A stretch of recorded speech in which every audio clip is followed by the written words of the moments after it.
Good evening. You're watching the news on Croatian television. The European Commission has announced that Croatia meets the criteria for opening talks on joining the Organization for Economic Cooperation and Development.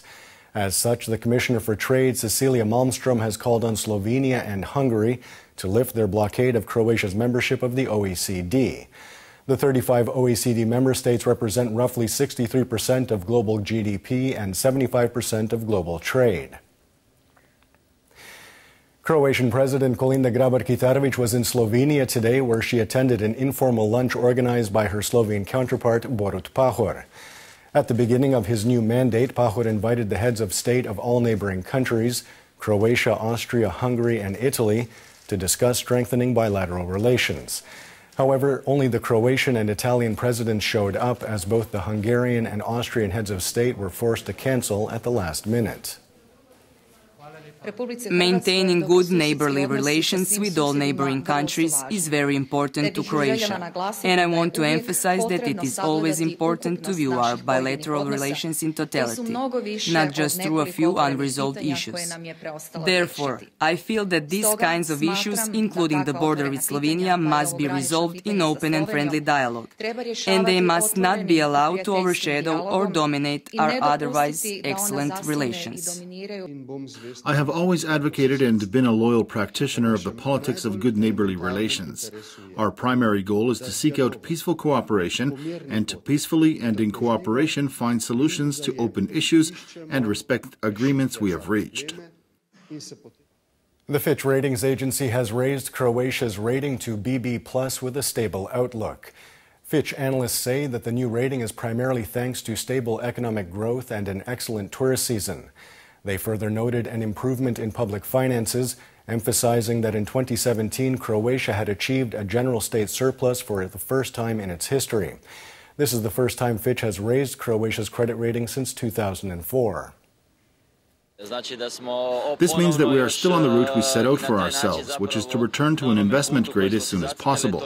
All of the efforts we have been making have been recognized, and I am personally happy that they made specific mention of the tax reforms and the situation in terms of our public finances, which clearly contributed to this rating. So as far as we are concerned, we will continue with our work. We know what needs to be done, because we want to raise it another level and return it to its rightful place.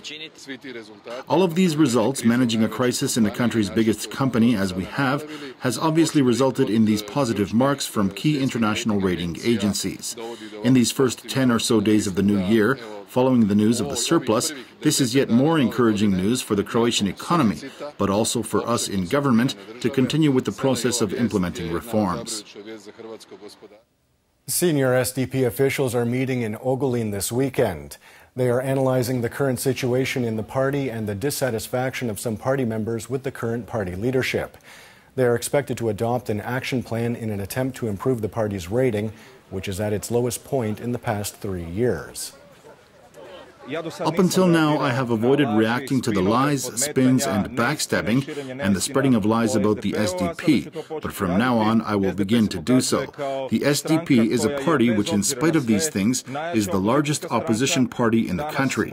Today it is in the opposition, tomorrow it will be in government. It is a party that is resistant to all of these lies.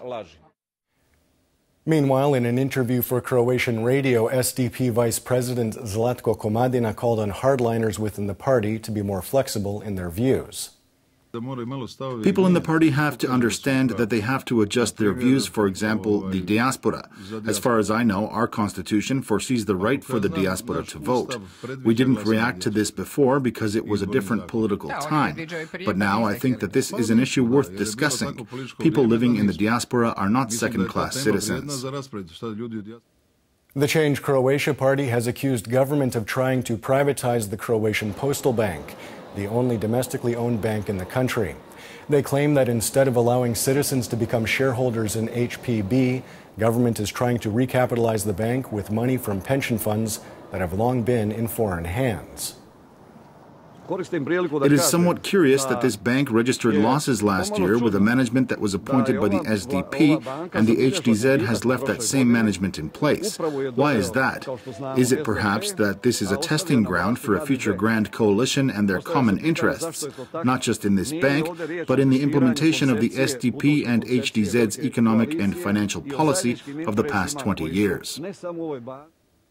And taking a quick look at sports, Croatia opened its European Handball Championships campaign with a dominant 32-22 win over heated rivals Serbia before a packed Spaladium Arena in Split last night. Leading the way were Luka Stepancic and Manuel Štrlek with 6 goals each. Croatia plays Iceland next on Sunday at 8:30 local time. Iceland beat Sweden 26-24 yesterday. Croatia will be without team captain Domagoj Duvnjak for the rest of the group stage after he injured his leg against Serbia.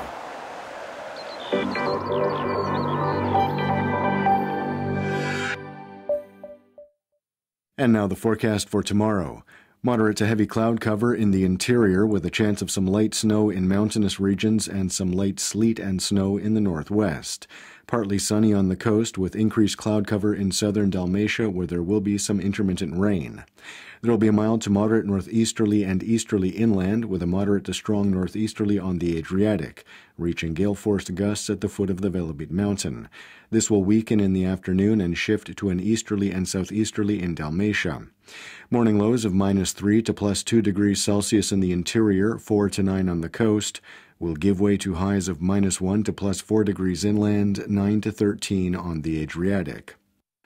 The 3-day forecast for the interior calls for moderate to heavy cloud cover. Expect cold morning temperatures on Monday, warmer on Tuesday and Wednesday when there will be rain and sleet and snow at higher elevations. The coast will see variable weather with intermittent rain primarily in Dalmatia on Monday and then spreading to the rest of the coast on Tuesday. It will also get progressively warmer on Tuesday and Wednesday. Expect southwesterly winds on Tuesday to shift to a northwesterly on Wednesday.